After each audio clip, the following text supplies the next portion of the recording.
Good morning students, कैसे हैं। जैसा कि आपको पता है हमारा पैराबोला चल रहा है, तो पैराबोला में आज हम देखेंगे किसी भी पॉइंट की पोजीशन पैराबोला के रेस्पेक्ट में, position of any point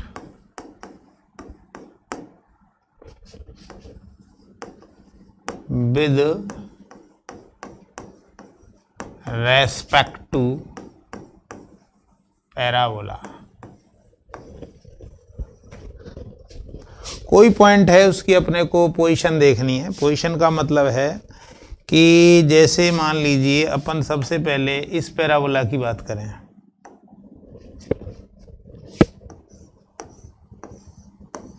two find position of point P। P कोई पॉइंट है जिसके कोऑर्डिनेट हैं x1, y1 with respect to parabola y² = 4x।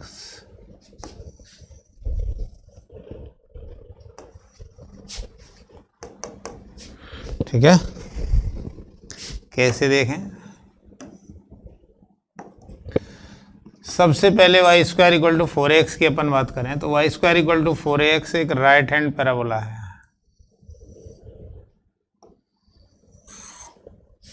ठीक है, ये राइट हैंड पैराबोला है। अब इस पैराबोला की बात करें तो इसका वर्टेक्स तो 0, 0 है। फोकस की बात करें तो a0 है, और डायरेक्ट्रिक्स की बात करें तो x = -a या x = a। ये क्या है? डायरेक्ट्रिक्स। ठीक है, अब कोई एक पॉइंट P है। अब P इस पैराबोला के अंदर भी हो सकता है, पैराबोला पर भी हो सकता है, पैराबोला के बाहर भी हो सकता है।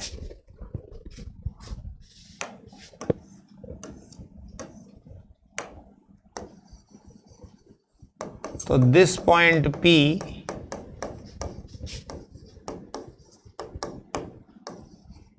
may lie either inside or outside or on the parabola। ये तीन पॉसिबिलिटीज हैं, या तो पैराबोला पे होगा, या पैराबोला के अंदर होगा, या पैराबोला के बाहर होगा। तो इसको जानने के लिए सबसे पहले हम कर्व की बात करते हैं। वी नो दैट S जो होता है उसमें ये तीन लाइन्स ड्रॉ करते हैं, और जो कर्व की इक्वेशन होती है उस पूरे कर्व की इक्वेशन को लेफ्ट साइड में शिफ्ट कर देते हैं। S means equation of the curve, equation of the curve है, और वो जो कर्व की इक्वेशन है उसकी राइट हैंड साइड 0 होगी। नहीं है तो आपको बनानी है। अच्छा, S1 क्या है? Equation of curve, equation of curve passing through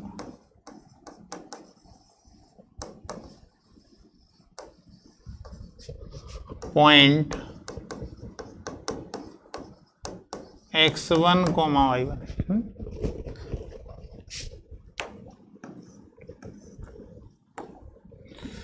तो x1, y1 से पास कर दें तो अपन इसको S1 कहेंगे। तो S1 क्या होगा? x की जगह x1, y की जगह y1, यानी y1² - 4ax1। तो अब ये तो कोई वैल्यू होगी, ये वैल्यू पॉजिटिव होगी या नेगेटिव होगी या जीरो होगी। तो ये तीन पॉसिबिलिटीज हैं। जैसे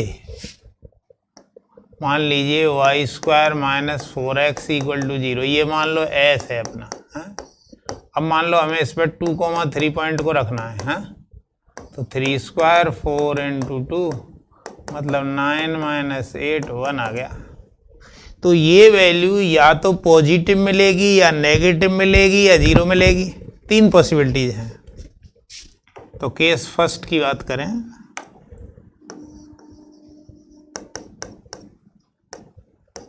if S1 is greater than zero, मतलब पॉइंट की जो वैल्यू आपने कर्व में रखी वो जीरो से बड़ी है, then point x1, y1 lies outside the curve या पैराबोला। यदि S1 की वैल्यू पॉजिटिव आ गई है तो वो पॉइंट पैराबोला के बाहर लाई करेगा। अब सेकंड केस देखें,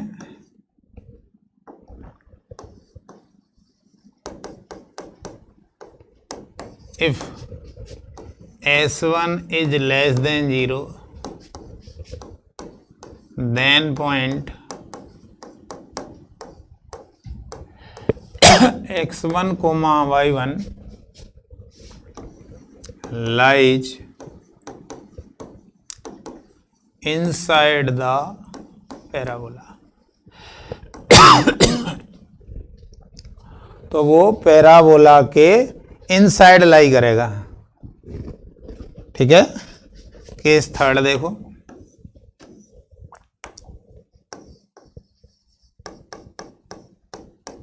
if S1 equal to 0 then point x1, y1 lies on the parabola। ठीक है, समझने का प्रयास करें। जैसे मान लो Y square minus 8x equal to zero, ये मान लो s है आपका। ठीक है। अच्छा S1 मान लो अपन इसमें 4,3 रखें तो क्या आएगा, 3 स्क्वायर 4 इंटू 8 तो 9 माइनस 32 मतलब नेगेटिव वैल्यू आएगी, यानी जो कि S1 0 से छोटा होगा। तो इन तीन केसेस के बेस पे आप किसी भी पॉइंट की पोजीशन बता सकते हैं। तो इस पे एक एग्जांपल ले लें, क्वेश्चन ले लें।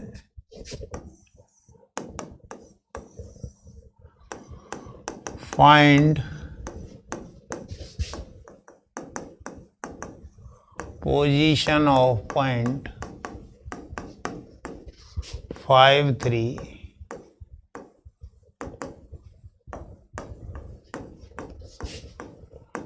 with respect to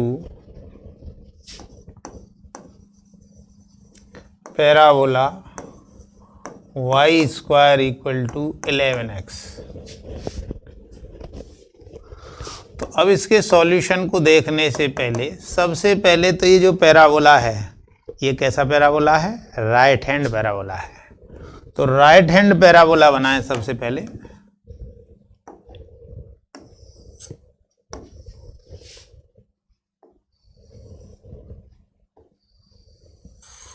ये आपका राइट हैंड पैराबोला है, हाँ? अब ये इस पैराबोला की बात करें तो ये इसका वर्टेक्स हो गया 0 0, फोकस होगा A, तो ये 4A है, मतलब 4A इक्वल टू 11, तो A आ गया 11/4, तो 11/4, 0 और इधर कहीं डायरेक्ट्रिक्स आ जाएगी इसकी, x प्लस 11/4 इक्वल टू 0, ये डायरेक्ट्रिक्स है। ठीक है। तो यहां पे अपन देख रहे हैं कि जो s है वो है y square minus 11x equal to 0। तो S1 की बात करें अपन, तो S1 की बात करें तो S1 मतलब पॉइंट्स को रखना है। कौन से पॉइंट को रखना है? 5 और 3 को, 5 और 3, यानी अपन ऐसे कहें S5 और 3, ये x की जगह ये y की जगह, तो मतलब कितना आएगा? 3 स्क्वायर माइनस 11 इंटू 5, यानी आया 9 माइनस 55, यानी कितना बचा? माइनस के 46। यानी कहने का मतलब ये हुआ S1 का मान 0 से छोटा है। सो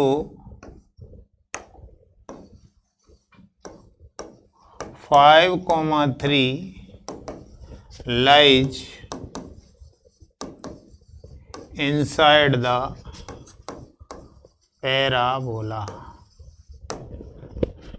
ठीक है, एक और क्वेश्चन देख लें।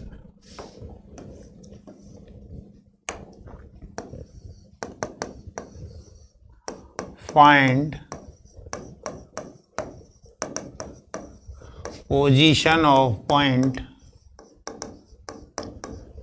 -3, -4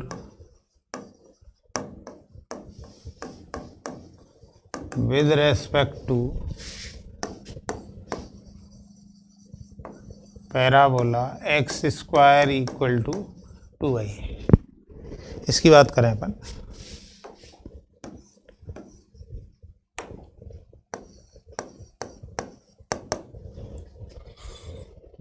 तो जो पैराबोला है उसको पूरे को इस साइड ले आओ, तो x square minus 2y equal to 0, ये s है। अब S1 क्या होता है? इसमें आप बिंदु रख दीजिए पॉइंट, क्या? -3, -4, तो ये x की जगह ये y की जगह, तो -3 का होल स्क्वायर 2 इंटू -4, यानी ये आया 9 + 8, यानी ये आ गया 17। तो 17 आया। It means since S1 is greater than 0, so point -3, -4 lies outside the parabola। ठीक है, एक और क्वेश्चन ले लें।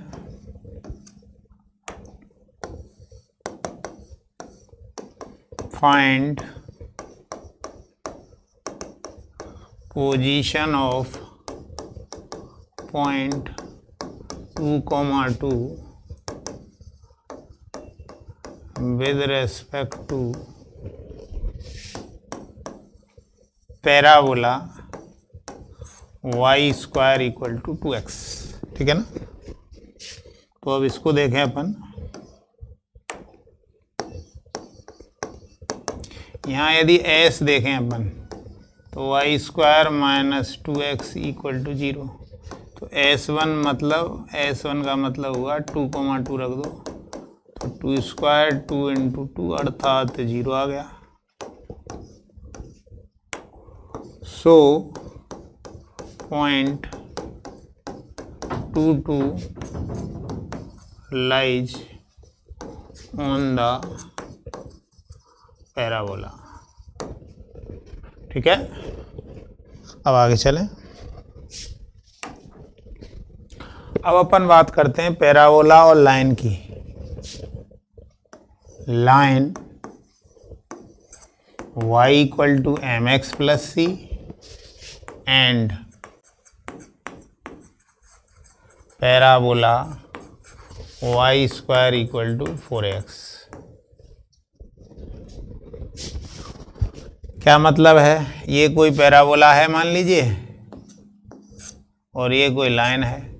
तो अब लाइन इस पैराबोला से दूर भी हो सकती है, पॉसिबिलिटी कि टच भी करे, हो सकता है कि दो जगह इंटरसेक्ट करे। 3 पॉसिबिलिटीज हैं।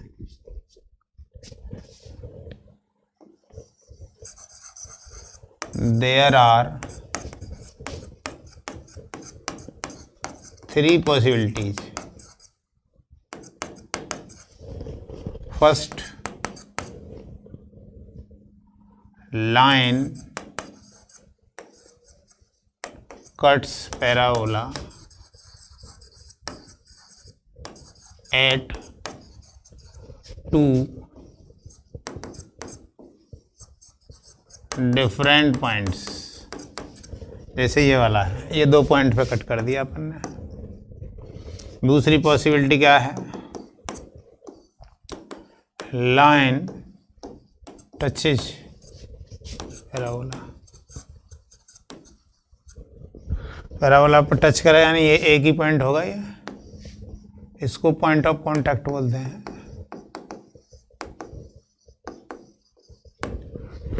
Line touches parabola at point of contact, ठीक है। तीसरी पॉसिबिलिटी क्या हो सकती है, तीसरी पॉसिबिलिटी हो सकती है कि ये दोनों दूर दूर ही रहें, लाइन एंड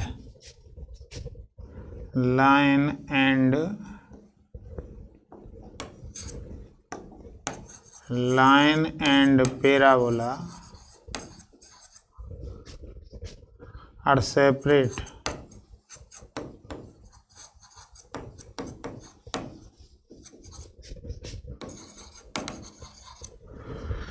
ठीक है। तो ये वाली बात को अपन देखें, सबसे पहले इसका फिगर देख लें अपन। तो ये पैराबोला है, ऐसे 2 जगह इंटरसेक्ट कर दी, इसमें टच करा दो केवल, तो ये टच कर दी। तीसरे वाले में ये पैराबोला है, ये लाइन है। ये 3 पॉसिबिलिटीज हैं।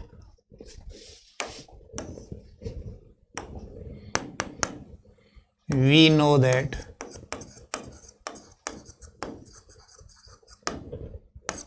पैराबोला क्या है,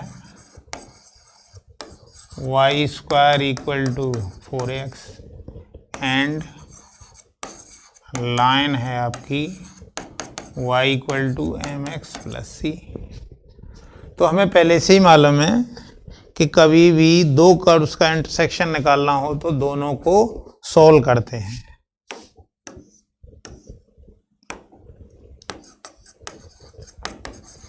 Put the value of y from line to parabola, we get, क्या मिलेगा हमें,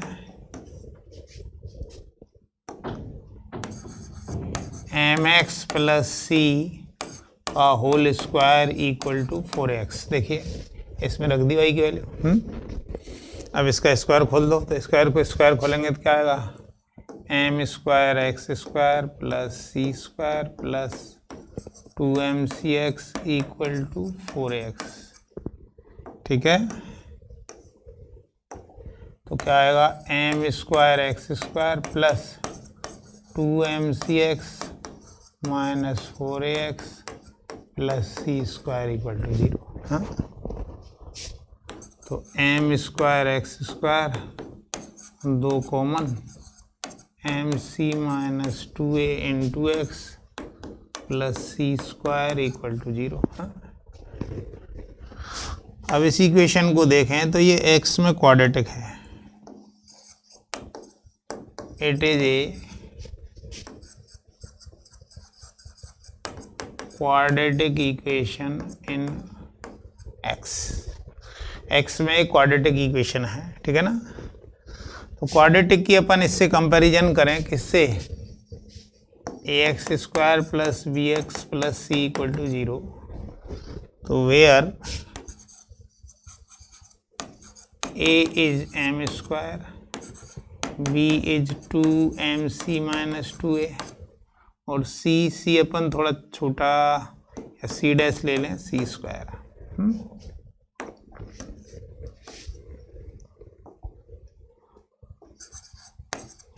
We also know that D means discriminant, ये होगा b square minus 4ac, c dash कह लो चाहे तो b का स्क्वायर मतलब 4mc माइनस 2a का होल स्क्वायर माइनस 4a और c स्क्वायर। तो इन दोनों में यदि अपन देखें तो 4 तो कॉमन आ गया, ये आया mc माइनस 2a का whole square minus m square c square.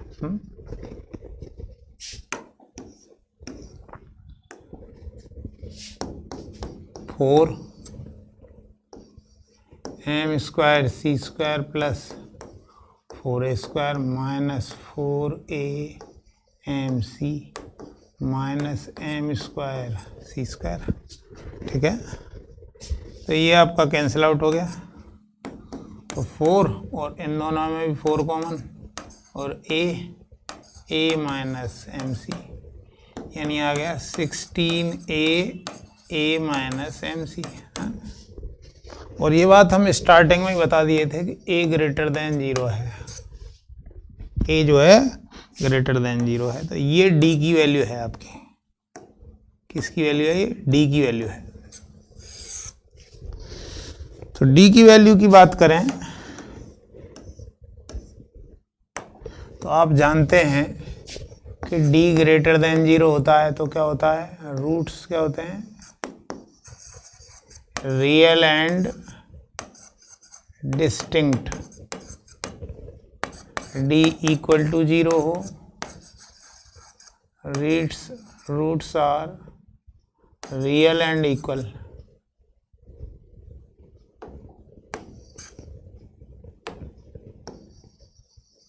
Roots are real and equal. तीसरा देखें d लेस देन 0,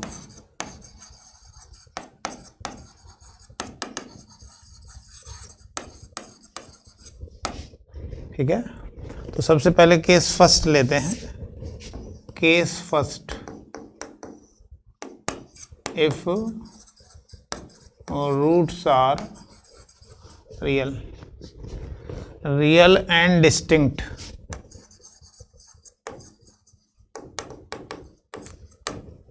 मतलब इसका मतलब हुआ लाइन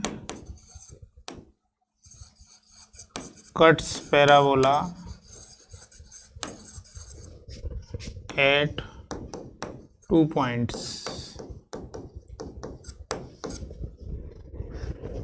ठीक है,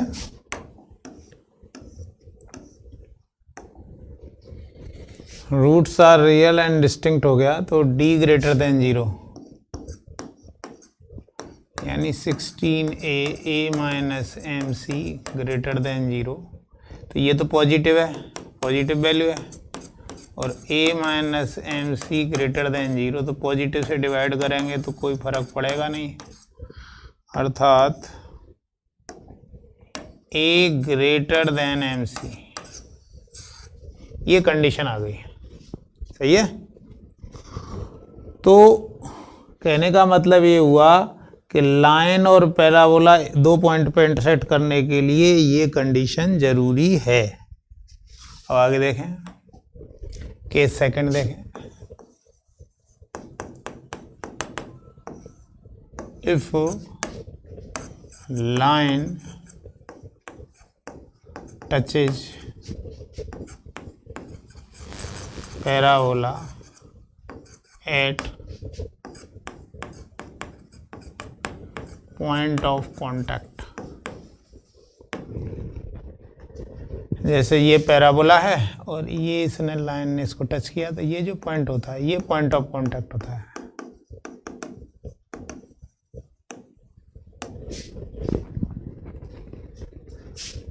it means d equal to 0 होगा।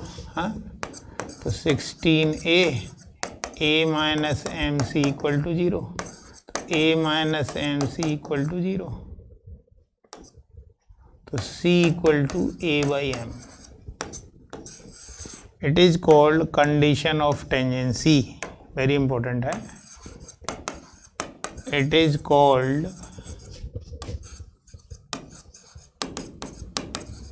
Condition of tangency of line and parabola.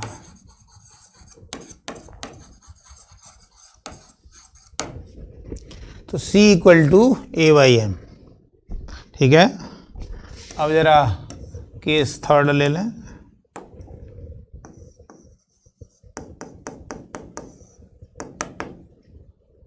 If line and parabola are separate हैं, तो D आएगा आपका लेस देन 0, तो 16A minus MC less than 0, तो इससे क्या आएगा A less than MC। It is a condition for separation of line and parabola। ठीक है, इस पे क्वेश्चन ले लेते हैं। For what value of lambda line y equal to 2y equal to lambda x plus 3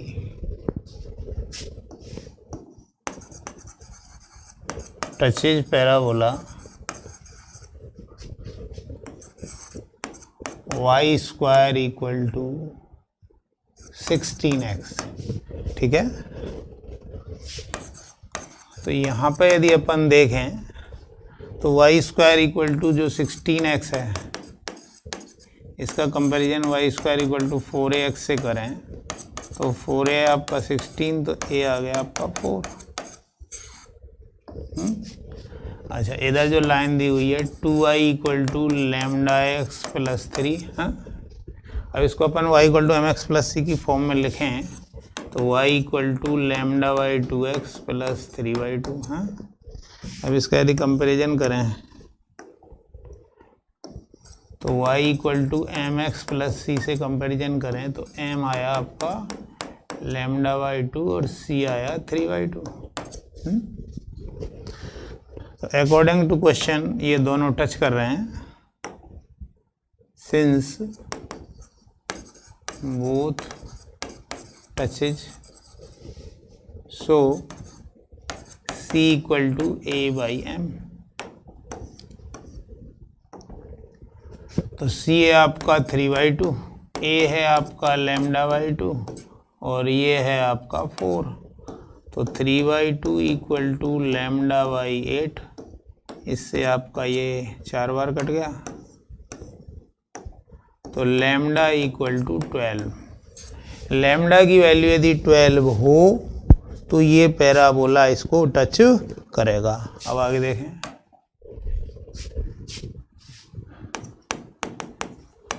find condition if parabola x square equal to 4ay touches line y equal to mx plus c। ये question number 5 है, मान लीजिए।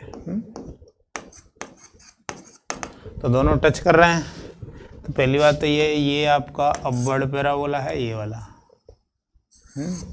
और ये कोई line है, और line कैसे भी टच कर सकती है इसको ऐसे।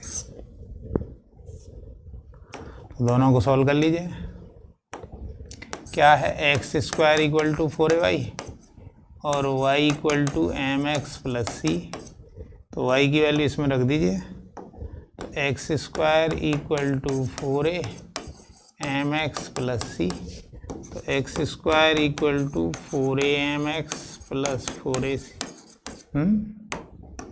अब इसमें क्वाड्रेटिक बना लें, तो x square minus 4a mx minus 4ac equal to 0।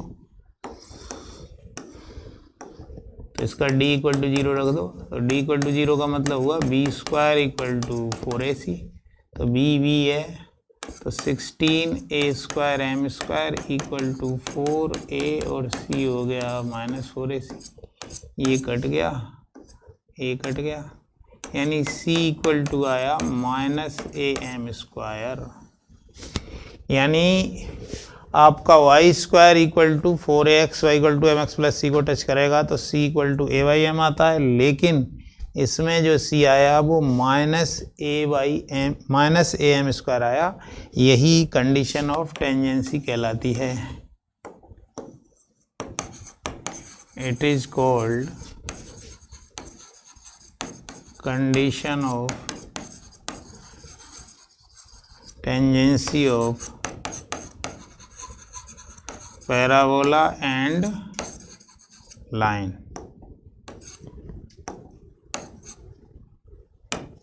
ठीक है, वीडियो देखते रहें। वीडियो देखने के लिए धन्यवाद। थैंक्स।